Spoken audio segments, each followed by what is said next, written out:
From losing what was left of her relevance after scamming her fans, to reviving his career after TikTok NPC streaming went downhill, here are the most loved versus the most hated memes on the internet. Starting with one of the most viral memes of 2024, Ninja getting a low taper fade. On January 5th, 2024, Twitch streamer Eric Doa went live and freestyled for an hour, giving fans some heartfelt tunes, with the streamer being emotional while singing about his grandfather. After he promises not to cry, he segues into singing about Ninja. Imagine if Ninja got a low taper fade. Imagine if Ninja got a low taper fade.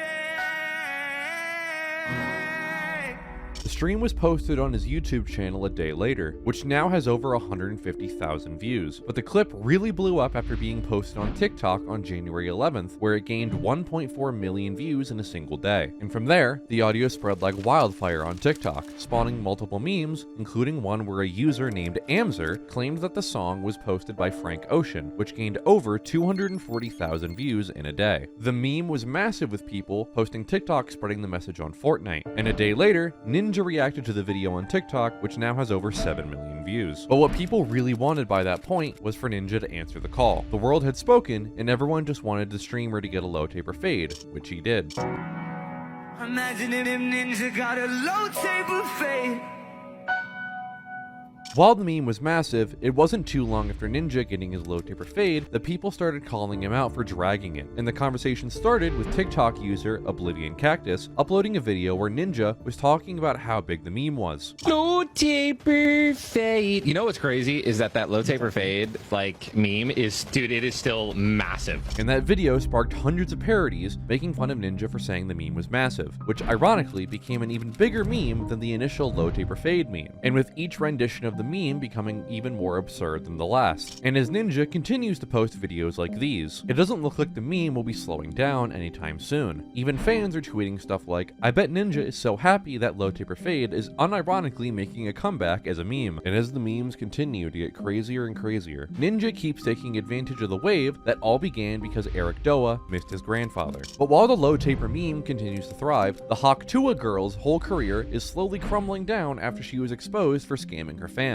But if you don't want to get scammed, make sure to like and subscribe, which is pretty crazy considering how she was one of the most talked about people on the internet in the summer of 2024. The Hawk Tuah girl, also known as Haley Welch, was broadcast on the internet on the 24th of June on the channel Tim and D TV. One move in bed that makes a man go crazy every time. Oh, you gotta give him that Hawk Tuah and spit on that thing, you get me? After uploading the video on their Instagram, the clip got over 9 million views in the span of a week and resulted in the entire internet looking for the woman in the interview. Haley stayed silent for a while before her name was revealed on a post made by Tim and D TV. And while initially it seemed like Haley would prefer the quiet life, all that would change over the coming weeks. After creating her own accounts, Haley blew up everywhere and fully capitalized on her 15 minutes of fame. In the span of 3 months, Haley had set up her own company and sold hundreds of thousands of dollars worth of merch, and was talking to people like Elon Musk and Bill Maher, even throwing the ceremonial first pitch before a New York Mets game. And on September 3rd, Haley announced that she would be signing with Jake Paul's media company to launch her weekly podcast called Talk Tuah. However, by this point, people were growing tired of the meme, and that showed on her videos that were heavily disliked with comments like, "Imagine milking a 30-second meme with a podcast," and "Came to dislike and leave." Surprisingly, her podcast was doing quite well, as it was in the top 5 most listened podcasts on Spotify following its first episode, which was a bit hard to believe considering the hate she was getting. By that point, Haley had it all, and she could have continued to do her podcast, sign sponsorship deals, and live out the rest of her life comfortably. But instead, Haley chose to tarnish what was left of her reputation for good after making the worst mistake of her career. On December 5th, Haley uploaded a video on her X account telling people that her Hawk meme coin was live. However, just a few hours later, the cryptocurrency news X account, Solana Floor, posted a screenshot of Haley Welch's meme coin, claiming the token launched on Solana and soared to 500 million before crashing down to 60 million in just 20 minutes. A day later, the controversy was explained by the Twitter account Bubble Maps, explaining that 96% of the supply of the meme coin was held by one cluster of crypto wallets, who later sold the tokens totaling 3.3 million. Haley went on X Spaces the next day, blaming the situation on snipers rather than taking any accountability for what the community now knew was nothing more than a pump and dump scam. Hey, this is one of the most miserable, horrible launches I've ever seen in my life. Okay, then why the are you on? And soon, CoffeeZilla joined the space to ask Haley and her manager some hard questions. Yes, snipers sniped it up to an insane market cap. No, it's and not dumped just it. snipers. That was not us. While some have speculated that Haley might be looking at possible jail time, she hasn't been charged with anything yet. But while Haley continues to lose whatever fans she had left, Queso continues to gain popularity after winning Content Creator of the Year in 2024. But unlike Haley, Queso's rise to fame has been more of a slow burner. He posted his first ever TikTok in September 2022 and started streaming just 2 days later. But over the course of the next 2 years, Queso became one of the most popular streamers on the internet, a feat that was recognized at the Twitch Streaming Awards in 2024. But what makes Queso a loved streamer is his ability to not take himself too seriously. His chat misses no opportunities to make fun of his weight, and a running joke on his streams involves him calling for people in his chat to be banned. I banned my dad. Get him out of here! Yeah, you're done, Dad. You're done! But it's all part of the memes, and Queso rarely ever bans anyone, instead playing along with the joke to extreme comedic effect. A lot of fans often get confused as to why his chat is so mean to him, but other people have explained how it's just for fun and he never takes these jokes too seriously. Combined with other memes like "this is a moment in history, take a picture," and the fact that Queso is basically just a dude in a hoodie in a dimly lit room adds to the charm of his content, which was no surprise when he won the Gamer of the Year award. But while Queso continues to grow, Pinky Doll is slowly fading into irrelevancy. One of the biggest memes to come out of 2023 was NPC streaming on TikTok. The trend involved a person acting like a broken robot, repeating a few phrases for donations. And one of the few people who profited heavily off the trend was Pinky Doll. Yes, do you think, huh? She started going live in early 2023, after which she received a huge boost in following after several clips of her went viral on X, where people were mostly confused about what exactly was going on. Reactions to Pinky Doll and her content were pretty divided initially. Some people praised her for finding a niche that, at one point, was paying her up to $3,000 per stream, despite her not even knowing what an NPC was. Pinky Doll was releasing songs, appeared on the Streamy Awards, and was getting sponsorships. By November of 2023, she was one of the fastest growing live streamers on TikTok. However, this was where some controversy started to surface, like when she lied to her audience about being 19 when her actual age was 29. And she was also accused of light scan phishing after her appearance at the 2023 Streamy Awards on August 27th, which she also acknowledged in an interview with TMZ. Your TikTok is light skin fishing. I don't agree. Despite this, she continued to do live streams and earned a large sum of money by promoting her OnlyFans content. Unfortunately, however, these got leaked. I went to Google, I put Pinky Doll linked, and I click on pictures. There's a lot of page. You're gonna let other people put my face, my body out here doing stuff like that? However, by this point, she couldn't gather much sympathy from people. She isn't pissed that it's been leaked, she's pissed that it's up there for free. And with her audience shrinking, she decided to move towards mukbang videos on YouTube, but hasn't had even a quarter of the success she experienced as an NPC streamer. But unlike Pinky Doll, NPC Miles Morales has had a smoother transition into streaming after his NPC gimmick got old. Gaining popularity in mid-2023, NPC Miles Morales, also known as Malik, gained popularity cosplaying Spider-Man and repeating famous catchphrases like, Welcome to the team. His videos on TikTok started getting a lot of views, and he was soon one of the most popular NPC TikTok streamers on the platform. And he got a major boost in popularity after Pinky Doll gave him a shout out on her stream. However, following a rise in popularity led to Malik being recognized in the streets and harassed by fans. And Malik even had to face some imposters trying to credit off his name. By this point, Malik was pretty sick of all the people that were constantly harassing him, and it showed in his streams as he continued to crash out. God, bro, that shit is so fucking annoying. What the is that, bro? Why are you so fucking loud? You're always so fucking hungry. And as viewership slowly dropped, he had to transition in a different direction, which was helped following his appearance in Kai Cenat's Mafia-thon 2. It was the boost he needed, and many people enjoyed him being at a part of Kai's streams. This guy is funny as...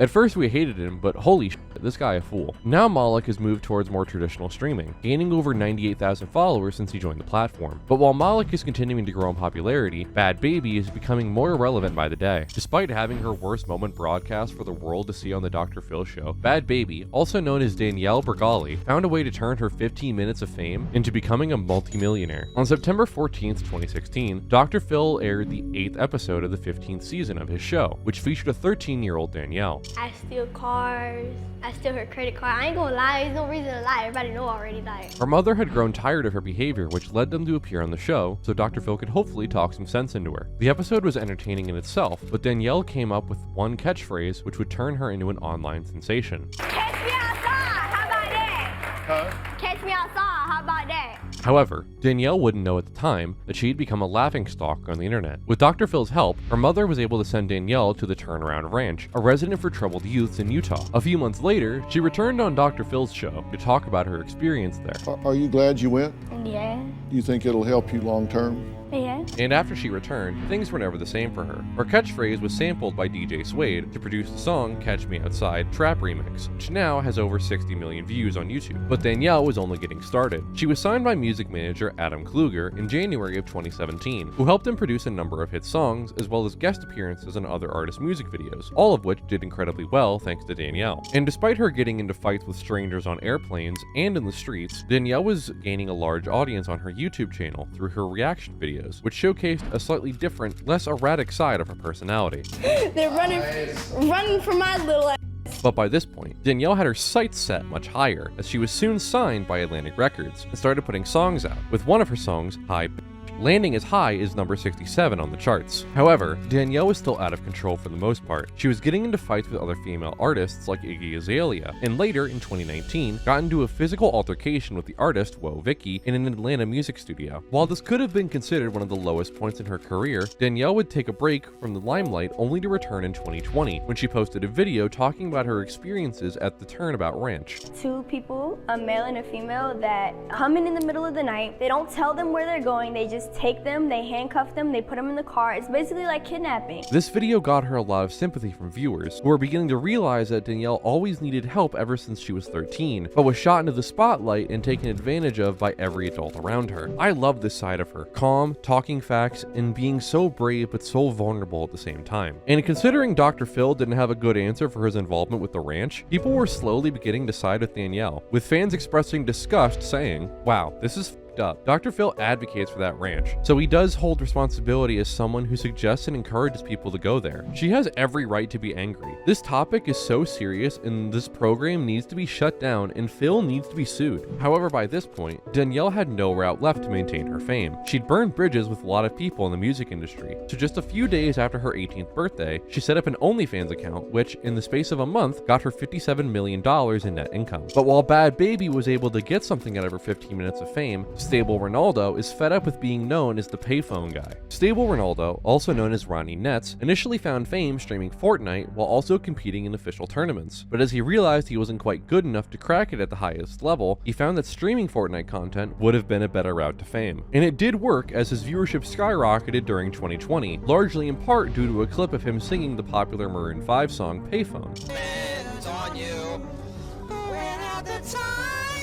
The moment led to his popularity skyrocketing, with countless memes coming out of the clip, with videos being posted on YouTube amassing tens of millions of views while doing similar numbers on TikTok as well. While the streamer later joined the FaZe clan in 2022, Ronaldo's content wasn't doing as many views as he wanted. However, something that stayed consistent throughout was his payphone clip. It could even be argued that his relevance today can be attributed to that one clip, and it shows that even after all these years, his highest ever performing video on YouTube is one which involves the payphone meme. By that point, however, it's quite clear that Ronaldo is sick of the fact that he's known as the payphone guy. Even when he was doing videos with other popular streamers like Kai Cenat, all they wanted him to do was sing that song. And though he has stopped singing it now, the Island Boys can't stop singing awful music. The Island Boys first blew up on the internet in October 2021 after uploading a rap song titled I'm an Island Boy. Cause I'm an island boy and I've been trying to make, oh, I'm an island boy. However, the video didn't go viral because of how good the song was. In fact, it was because of how terrible the song was and how absurd the Island Boys looked in the video clip. They were met with a lot of criticism and were made fun of, but people were parodying them on TikTok and they were getting the attention they wanted.